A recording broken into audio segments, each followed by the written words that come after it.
अस्सलामु अलैकुम रहमतुल्लाहि व बरकातुहू। अल्हम्दुलिल्लाहि रब्बिल आलमीन वल आक़िबतु लिल मुत्तक़ीन वस्सलातु वस्सलामु अला सय्यिदिल अंबिया वल मुरसलीन। मोहतरम स्कॉलर्स, मिसाली ग्रुप ऑनलाइन अकेडमी से अल्हम्दुलिल्लाह हमारा regular session PMS general knowledge 1 paper की तैयारी और ज़िलादार एडीए एलडीए, इसी तरह हमारा जो एजुकेटर का सेशन है जो कि ख़ास तौर पर वेलफेयर डिपार्टमेंट में जो आने वाली असामियाँ हैं उसकी तैयारी के लिए हमारा ये सेशन अल्हम्दुलिल्लाह जारी है। इस सेशन के अंदर मैंने पहली आपको 3-4 क्लासेस के अंदर ये सारा कुछ बता दिया था कि हमने इसकी तैयारी कैसे करनी है। उसी अंदाज पे आपको अल्हम्दुलिल्लाह तैयारी करवाई जा रही है। बस यही कोशिश है कि आपको जो पढ़ाएं वो आपको समझ आए और आप उसको एक अच्छे अंदाज में उसको प्रिपेयर करने वाले हों। आज का हमारा जो टॉपिक है बड़ा अहम टॉपिक है और हम हिस्ट्री को अल्हम्दुलिल्लाह मुकम्मल करते जा रहे हैं। और आज का हमारा जो टॉपिक है वो हिस्ट्री ऑफ सब कॉन्टिनेंट। बाज़ लोग ये समझते हैं कि शायद इसमें से बहुत मुश्किल सवाल आते हैं, तो ऐसा नहीं है। हिस्ट्री ऑफ सब कॉन्टिनेंट से अगर आप 2-3-4 दफ़ा अपनी नज़रों से उसको गुजार लेना तो फिर इसमें से सवालात आप 100% क्लियर कर देंगे। उसकी वजह ये है कि ये मुश्किल नहीं है और ना ही इसमें डीपली चीज़ें आती हैं। हमें कुछ चीज़ों का बुनियादी तौर पर पता होना चाहिए। आज भी मैं आपको बताऊंगा कि इसमें आपसे क्या पूछा जा सकता है।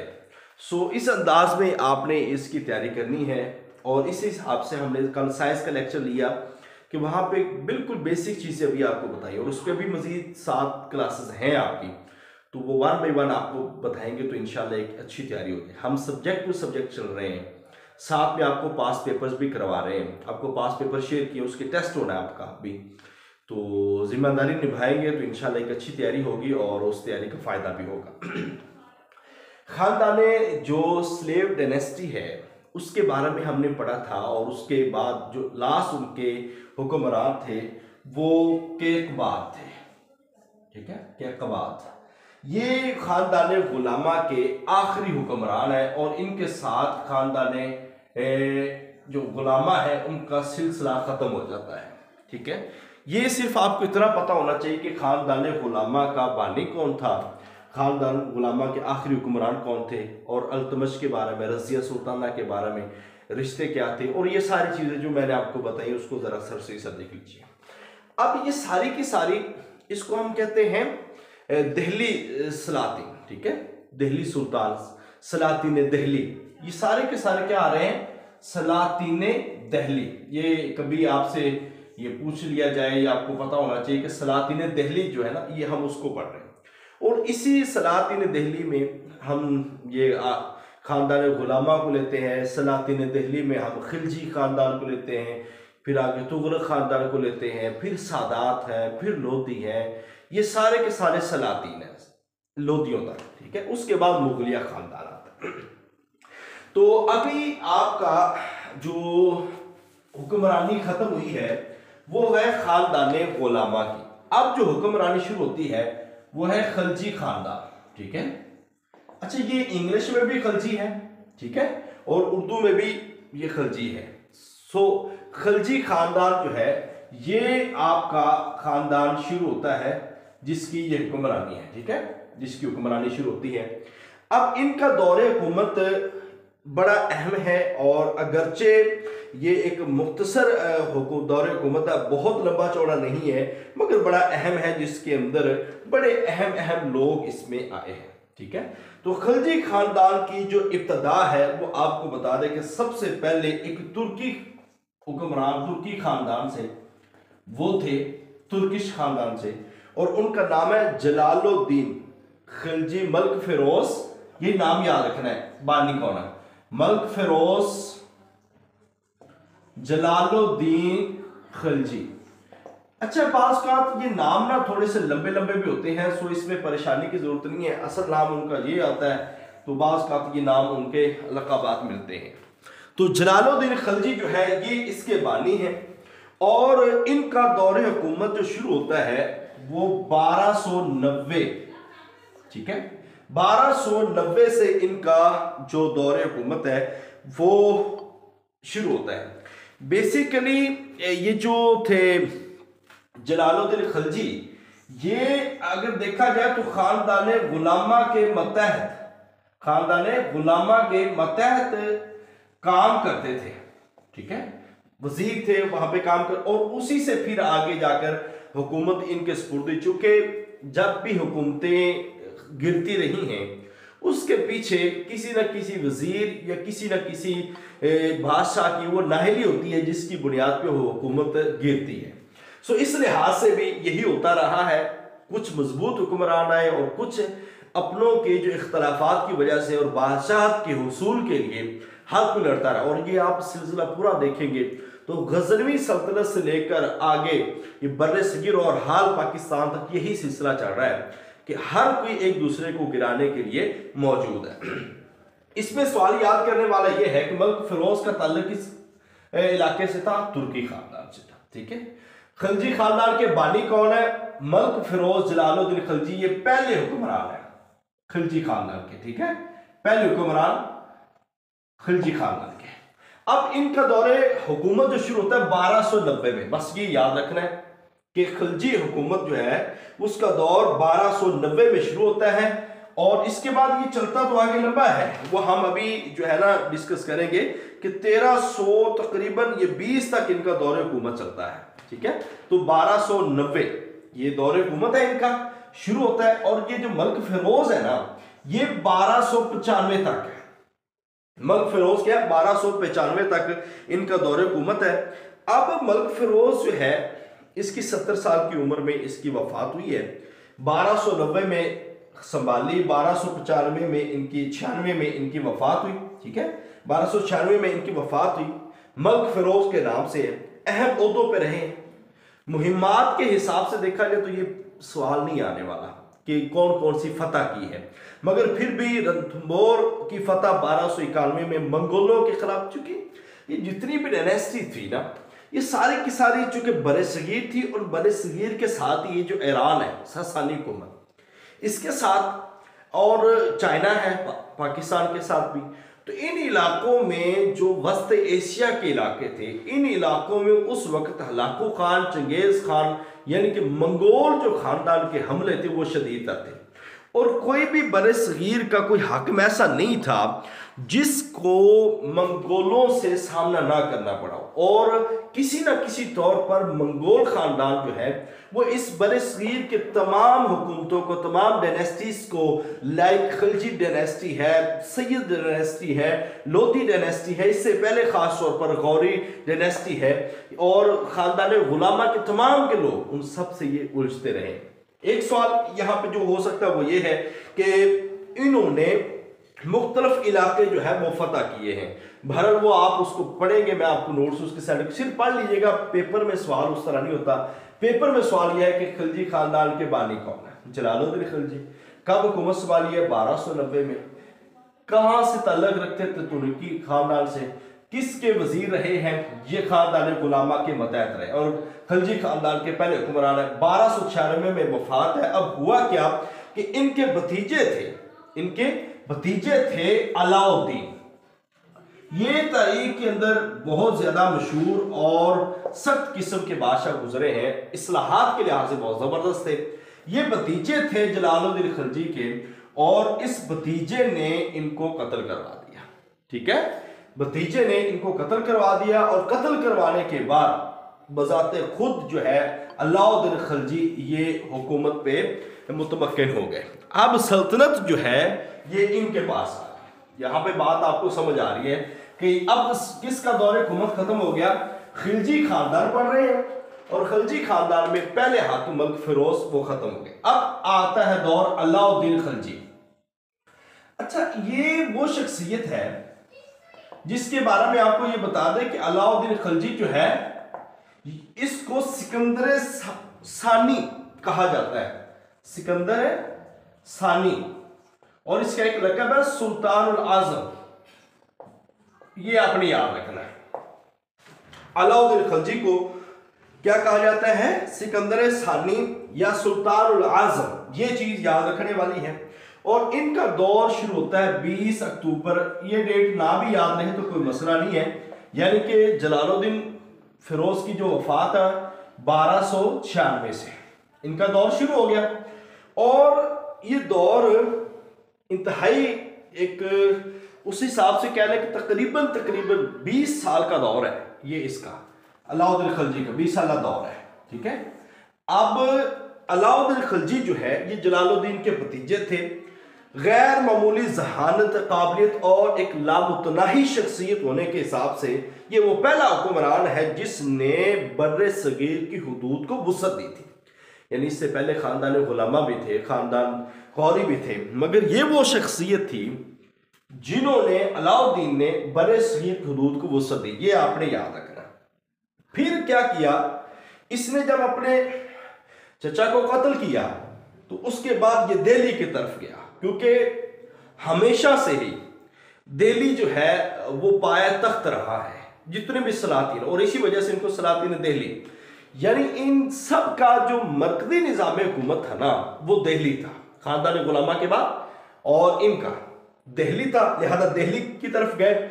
और फिर वह उसको फतह करने के बाद वापस आए और एक कोशक लाल, ये एक इलाका है जिसको अपना इन्होंने दारुल खिलाफा बनाया था। ठीक है, ये वाला अलाउद्दीन खिलजी ने। खैर फतुहात में आप देखें तो इनकी फतुहात बेशुमार हैं। ऐसे गुजरात है, राजा किरण पर हमला है, जालोर है, मालवा है, और इसी तरह दक्कन की फतुहात है। अब इसमें कुछ फतुहात के लिहाज से इसकी जो बड़ी चीजें या इसकी शख्सियत को याद रखा जा सकता है वो 1, 2, 3 चीजें हैं।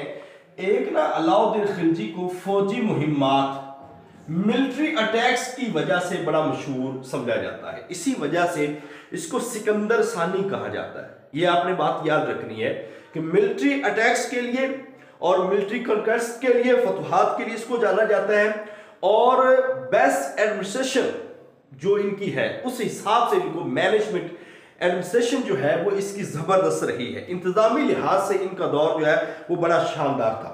और तीसरा जो है वो इकोनॉमिक पावर। आपने ये जो अलाउद्दीन खिलजी है इन्होंने बर्रे सगीर के अंदर जो इकोनॉमिक्स है यानी कि माशी लिहाज से बर्रे सगीर को बहुत ज्यादा इंप्रूव किया था।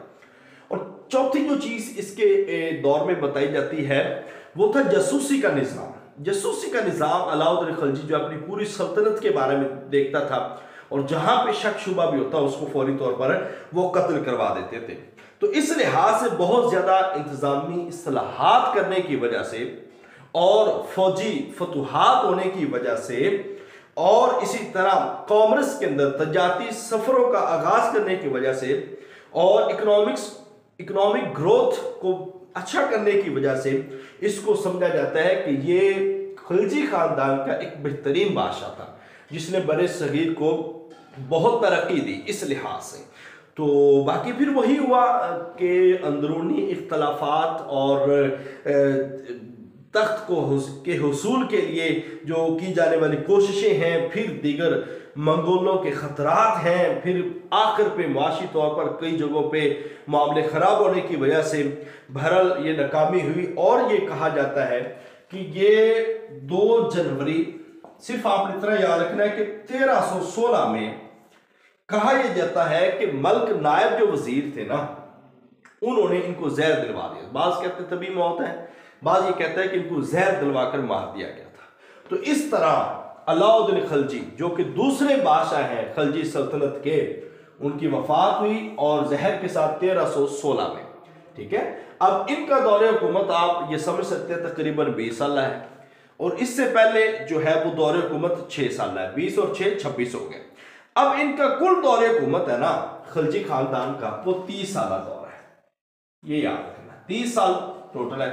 और इसके बाद छोटे मोटे भी यहाँ पे आते रहे हैं बादशाह, मगर आप कह लें कि कुल जो है बादशाह बड़े जो आए हैं वो 3 है। छोटा मोटा दौर हर किसी का रहा है मगर आपको बड़े याद रखें वो 3 है, जिसमें पहले जलालुद्दीन फिरोज, दूसरे अलाउद्दीन खिलजी और तीसरे जो आए हैं वो कुतुबुद्दीन मुबारक शाह। ये आखिरी है, कुतुबुद्दीन मुबारक शाह, ये आखिरी हैं। और इनका दौरे हुकूमत आपको वो बता दिया कि इनका दौरे हुकूमत ख़त्म होता है 1320 में, 1316 का इनका और 1320 में। सिर्फ ये याद रख लें पहला कौन है, दूसरा कौन है, तीसरा कौन है, और अलाउद्दीन खलजी ने किसको कत्ल किया था, क्या लगते थे, और अलाउद्दीन खलजी के अंदर क्या इस्लाह थी। सिर्फ इतनी चीज़ें याद रखें। और इनका दौरे हुकूमत कितना है टोटल, वो 30 साल है, और कब से शुरू होता है कब खत्म होता है, बस इसमें और बहुत ज्यादा नहीं। अब आपके सामने ये जो हमारी एक डायनेस्टी थी जिसको हम खलजी डायनेस्टी कहते हैं, अब खलजी डायनेस्टी जो है वो खत्म हो गई। अब हमारे पास आ जाती है तुगलक डायनेस्टी, खानदान तुगलक, खानदान तुगलक। ये तगलक भी लोग पढ़ते हैं मगर खानदान तुगलक ये आप याद रखें।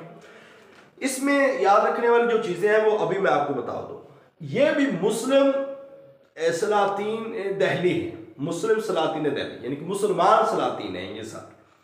इनका जो पहला हुक्मरान है ये मैं पहला लिखूंगा, इसमें गयासुद्दीन तुगलक, गयासुद्दीन तुगलक ये पहले। इसमें जो आखिरी है, आखिरी ये याद रखने वाले इसलिए मैं आपको वही बता देता हूं, नासरुद्दीन मोहम्मद शाह, नासरुद्दीन मोहम्मद शाह। अब ये आखिरी है ये पहले है, ये चीज तो उम्मीद है याद रहेगी, ठीक है, भूलेगी नहीं इंशाल्लाह। अब इनका दौरे हुकूमत जो शुरू होता है वो आपने याद रखना है, जाहिर बात है वो 1320 पे खत्म होगा, 1320 से ये शुरू हुआ और आगे कब तक चलता है, 1414 तक।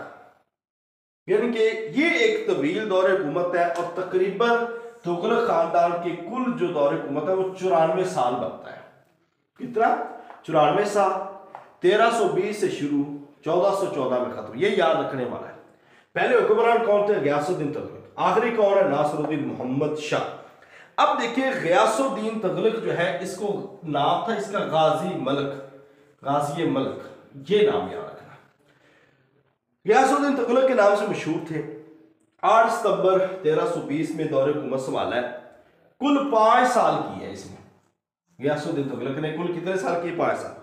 और फरवरी 1325 में, मैं आपको ये बता दूं 1325 में, यानी कि 5 साल आप ये ध्यान में रखें, ये छत से गिरने की वजह से इनकी डेथ होगी, छत से गिरने की वजह से इनकी डेथ होगी। अब 3 दिन सल्तनत के अंदर अफसोस मनाया गया, 3 दिन सल्तनत के अंदर अफसोस मनाया गया। मैं अभी 1 बाय 1 ही आपको ऐसे करवाऊंगा। गयासुद्दीन का इंतकाल हुआ तो उसके बाद उनके बेटे थे शहजादा फखरुद्दीन, शहजादा फखरुद्दीन जो मशहूर थे जूना खान, मोहम्मद जूना खान के नाम से, ये आपने याद रखना, ये बेटे थे गयासुद्दीन तुगलक के। ये सवाल आया हुआ है, ठीक है, जूना खान किसके बेटे थे, ये गयासुद्दीन तुगलक के बेटे थे। अब इसके बाद चूंकि वफात कब हुई, 1325 में, तो जूना खान का 1325 में दौर शुरू हुआ, जूना खान का 1325 में शुरू हुआ और ये दौर चलता है 1351 तक, 1351 तक, तकरीबन 26 साल इनका दौर है। अब इनके दौर के अंदर जूना खान ने बहुत ज्यादा अपनों के साथ जब लड़ाइयां लड़के और उसके बाद फतवाहत हासिल की, कामयाब पॉलिसीज बनाने की वजह से ये इंतहाई कामयाब रहा जूना खान। बस ये याद रखना है कि ये बेटा था। इसके बाद जब जूना खान की वफात हुई है तो उसके बाद इनके आए हैं एक कजन, कह रहे सुल्तान फेरोज शाह, सुल्तान फेरोज शाह ये आए हैं। सुल्तान फेरोज शाह 1351 में जूना खान, और जाहिर बात है इनका भी फिर 1351 इनका आगाज होता है और फिर 42 साल की उम्र में ये बादशाह बने हैं। कितने साल की उम्र है, 42 साल की उम्र में ये बादशाह बन गए और इन्होंने एक शहर आबाद किया था। ये सवाल आया, मैंने इस वजह से आपको कहा जौनपुर, ठीक है, जौनपुर फिरोजाबाद आया था, ये इन्होंने एक शहर आबाद किया था और 1388 तक इनकी हुकूमत है। 1388 इनकी हुकूमत है और 80 साल की उम्र में फिर ये वफात पा गए और तकरीबन पौने 39 साल यानी 38 साल 9 माह इन्होंने हुकूमत की है। ये ना भी याद रहे तो कोई प्रॉब्लम नहीं है, मैं इसलिए कह रहा हूँ कि बहुत सारे लोग परेशान हो जाते हैं, शायद सारी चीज़ें याद रखनी है। मैं इनकी चीज़ें भी बना रहा हूँ कि हर डायनेस्टी का एक एक अहम सवालों पे मुस्मद एक जो है ना वो पेज बना रहा हूँ, जो इंशाल्लाह ताला हम ग्राफिक की सूरत में आपको देंगे। तो आप बस उसको पढ़ लीजिएगा, वो पेज 6-7 पेज होंगे सारे सलातीन पे, वो काफ़ी होंगे। अगर वो आपने याद कर लिए तो इंशाल्लाह आपकी जो है इस हवाले से जो है मुकम्मल तैयारी हो जाएगी।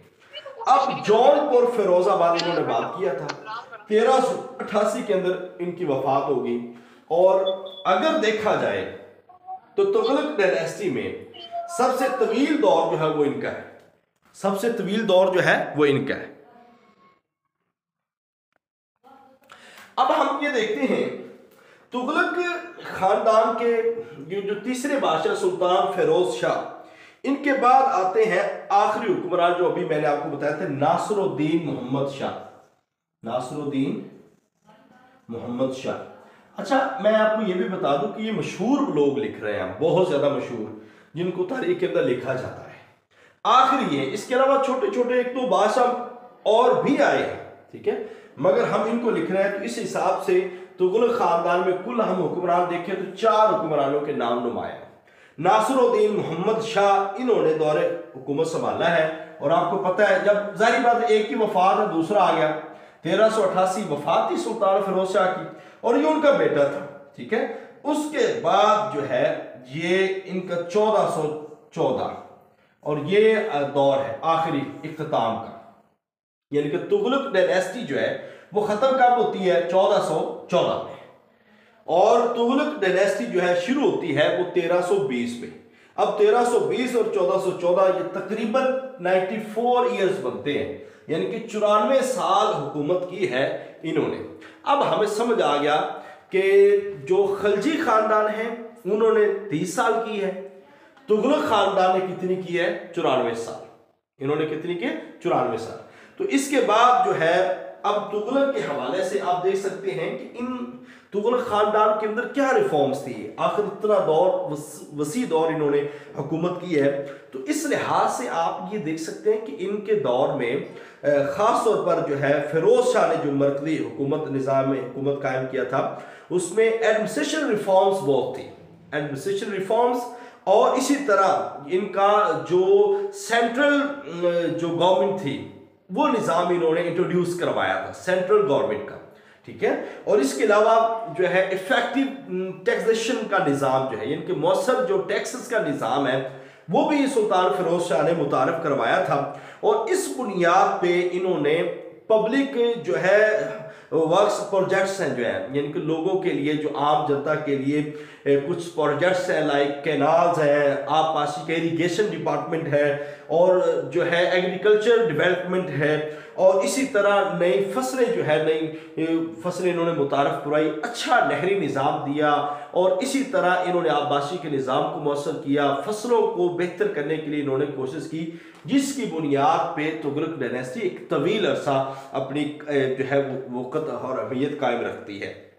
अब यहाँ पे एक दौर आता है छोटा सा, जो कि दौर बड़ा अहम है, मगर इस दौर के अंदर आखिरी दौर में जो कि तुगलक डायनेस्टी जो है ये बात बड़ी समझने वाली है। हमने एक बंदे का नाम सुना हुआ है, बहुत ज्यादा पढ़ा नहीं हुआ, अमीर तैमूर, ठीक है, ये हमने सुना हुआ है नाम। अमीर तैमूर एक जो है ना, तैमूर अड्डा, इस हवाले से ये भी मंगोल यानी कि चाइना के इलाकों से ही आने वाले थे।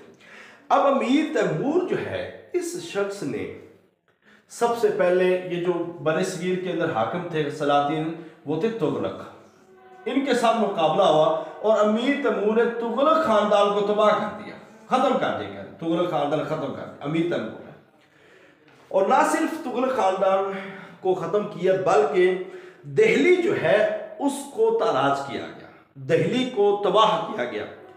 और दिल्ली किस किस दौर में नहीं लूटी, ठीक है, हर दौर में जब भी हमले होते रहे हैं तो दिल्ली ही लुटती रही है। लिहाजा दिल्ली के ऊपर इन्होंने तबाही की और वहां पे तुगलक खानदान की हुकूमत को खत्म कर दिया। अब अमीर तैमूर चूंकि यहां पे मुस्तकिल रहने के लिए तो आया नहीं था, वो हमले करता था और हमले करते करते आगे बढ़ता गया और आखिर इसको वापस जाना था।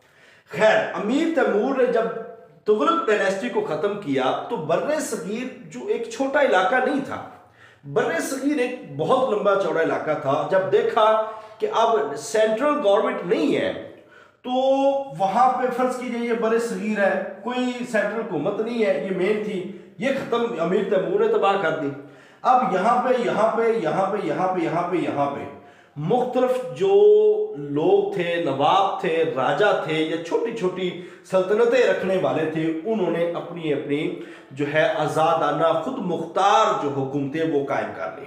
लिहाजा इसके बाद जो एक तुगलक खानदान के सरबराह बचे थे सुल्तान महमूद, ठीक है, सुल्तान महमूद, जिनका नाम नहीं इतना ज्यादा आता मगर वो ऐसी नीम थे जैसे नीम हुक्मरान जैसे कि बहादुर शाह जफर थे, दिल्ली तक हुकूमत थी। अच्छा, ऐसे ही सुल्तान महमूद बचे थे जो एक नाम के थे मगर उनके इंतकाल के बाद तुगलक खाना किसी जगह पे मौजूद थे। उनके इंतकाल के बाद जो खास तौर पर जो दिल्ली के उमरा थे उन्होंने जो हुकूमत की बाग दौड़ है ना वो उस वक्त स्पुर्द कर दी दौलत खां के, दौलत खां को अपना जो हुक्मरान बना लिया। अब चूंकि तुगलक खानदान की हुकूमत खत्म होगी, आखिरी बंदा भी उनका चला गया, अब हुकूमत की बाग दौड़ आ गई दौलत खां के पास। ये भी कोई मुस्तकिल बादशाह नहीं था बल्कि इसको बिठा दिया था कि अब ये हुक्मरान है और इंतहाई कमजोर थे क्योंकि उस वक्त अमीर तैमूर के हमले जो है ना वो तबाह बर्बाद कर रहे थे। अब अमीर तैमूर के वासराय थे यानी कि नायब कह ले या गवर्नर कह रहे जो उन्होंने मुकर्रर किए हुए थे, क्योंकि उस वक्त पंजाब, मुल्तान, ठीक है, ये सारे के सारे ये अमीर तैमूर के कब्जे में थे। अब अमीर तैमूर के कब्जे में जब सारे चले गए तो इसका एक बंदा था गवर्नर यहां पे, उसका नाम है सैयद खिजर खान, सैयद खिजर खान। अब जब मौका देखा तो ये अमीर तैमूर के साथ था, देखा कि अब नाम नहाद हुकूमत में दौलत खां का किरदार आ चुका है, लिहाजा सैयद खिजर खान ने हमला कर दिया दौलत खां पे, दिल्ली पे, ठीक है। अब खिजर खान ने चूंकि अमीर तैमूर तो हमला करके चला गया, पीछे नाम नहाद हुकूमत इसके सुपुर्द होगी दौलत खां के, तुगलक खानदान के बाद। सैयद खिजर खान उस वक्त पंजाब में और मुल्तान के गवर्नर थे अमीर तैमूर की तरफ से।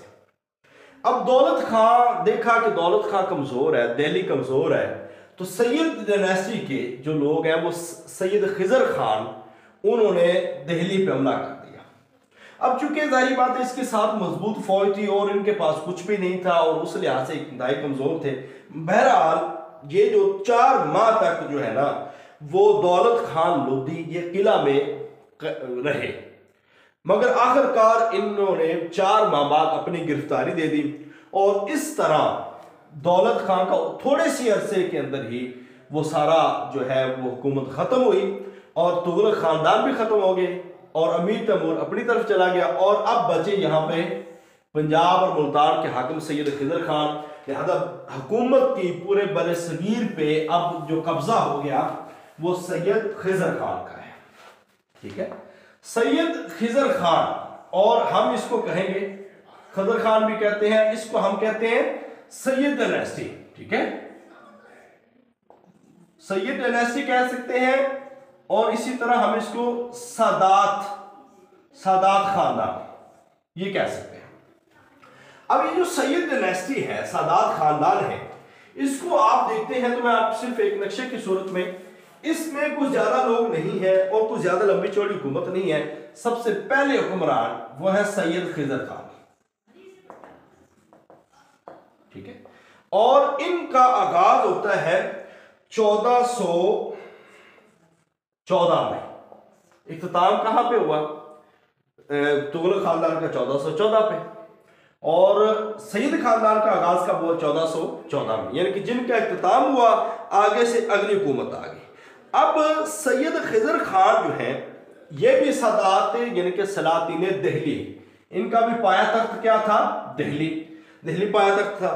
अब सैयद डायनेस्टी जो चलती है वो 1414 से लेकर 1451 तक, यानी कि ये खिजर खान का दौर नहीं है, ये टोटल है कुल दौरे हुकूमत, ये इतना है 1414। ये याद रखने वाली चीज है।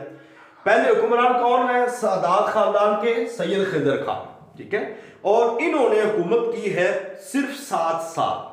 सैयद खिजर खान ने 7 साल, यानी कि 1421 तक। अब हम बात करते हैं दूसरे बादशाह हैं जो सादात डायनेस्टी के हैं, वो है मुबारक शाह। वो क्या है? मुबारक शाह। ये दूसरे हैं और जाहिर बात है इन्होंने कब संभाला है? 1421 से जब उनकी वफात है, इनका चलता है 1434 और इस हिसाब से इनका जो दौरे हुकूमत है वो 13 साल का बनता है, 13 साल का। तीसरे जो आते हैं वो आते हैं मोहम्मद शाह, और ये पोते थे, ग्रैंड सन थे खिजर खान के, ठीक है। इनका दौरे हुकूमत है जाहिर बात है 1434 से शुरू होता है और 1445 तक ये इनका दौरे हुकूमत चलता है और ये तकरीबन 11 साल बनता है, ठीक है। और इसी तरह 20 और 11 ये 31 हो गए। अब आखिर पे जो बादशाह आए हैं वो है सैयद खिजर खान। आखिरी जो आप कहते हैं ना सैयद अलाउद्दीन शाह, ये चौथे नंबर पर जो आते हैं, मैं आप इधर लिख देता हूं, सैयद अलाउद्दीन। अच्छा, इसको ना आलम शाह के नाम से भी पुकारा जाता है, आलम शाह।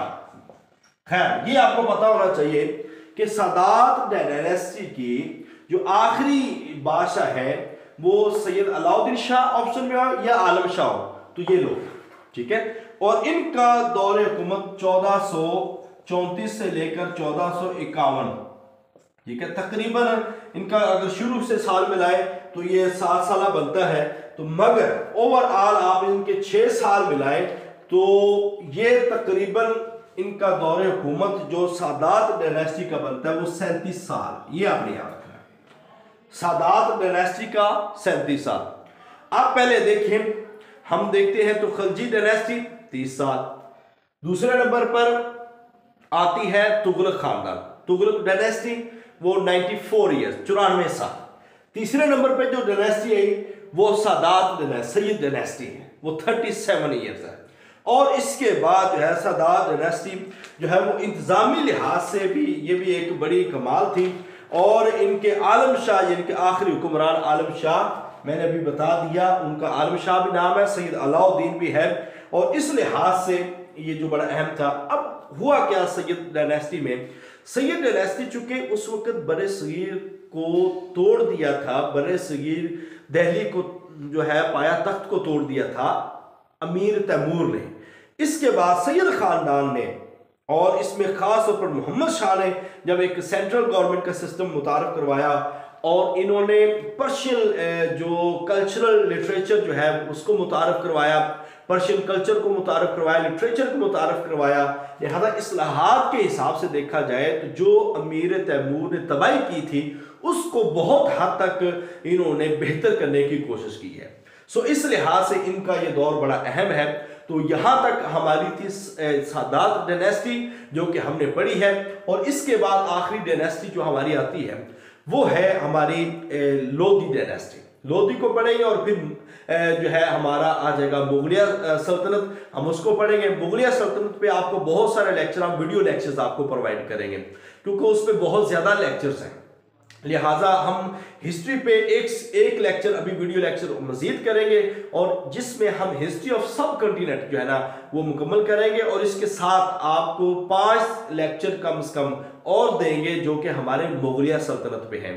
तो इस लिहाज से मैं ये चाह रहा हूं कि एक एक चीज आपको तसल्ली से करवाई जाए और आप इन चीजों को एक दफा पढ़ें और ये परमानेंटली आपको याद होनी चाहिए। फिर इंशाल्लाह मैं आपको मुगलिया सल्तनत के नोट्स भी सेंड करूंगा और खास तौर पर ये सारी डायनेस्टी और इसमें जो याद करने वाले सवाल होंगे ना, मैं आपको वो प्रोवाइड करूंगा। अब वो मैक्सिमम ज्यादा से ज्यादा बने तो 4 सफ़े बनेंगे, तो 4 सफ़हात को मैं कंपोज करके और एक नक्शे की सूरत में आपको बना के भेजूंगा। बस उसको याद कर लीजिएगा और इंशाल्लाह तमाम के तमाम सवालात आपके वहां से आएंगे।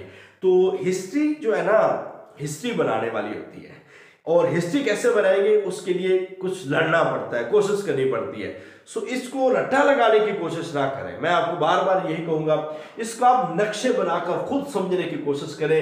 अब हमें पता चल जाएगा कि पहले कौन सी हुकूमत है, फिर कौन सी है। अब देखिए, सबसे पहले हम बरे सीर के अंदर मोहम्मद बिन कासिम की आमद के बाद हम गजनवी सल्तनत देखते हैं, उसके बाद गौरी देखते हैं, उसके बाद खानदान गुलामा देखते हैं, खानदान गुलामा के बाद हमने ये अभी पढ़ा है खलजी डायनेस्टी, उसके बाद फिर हम देखते हैं कि तुगलक डायनेस्टी है, फिर हम देखते हैं ये सादात डायनेस्टी है। अब इन सब को तरतीब से हम देखते जाए, 7 साल याद करते जाए, फलां कहां से है, फलां कहां से, और इसके बाद सिर्फ डायनेस्टी के साथ याद कर ले तो यही काफी है। बाकी हर डायनेस्टी के मशहूर बादशाह के नाम याद रखने चाहिए। खानदान गुलामा में अल्तमश और इसी तरह रजिया सुल्ताना और इनके नाम गयासुद्दीन बलबन जो है, इनके नाम बड़े अहम है, लिहाजा हमने कुतुबुद्दीन ऐबक उसके हवाले से याद करना है। अब कुतुबुद्दीन कुतुब मीनार के हवाले से है और कुव्वतुल इस्लाम मस्जिद है उसके हवाले से है। ये कुछ क्वेश्चन और भी हैं, वो हम इंशाल्लाह आपको भेजेंगे।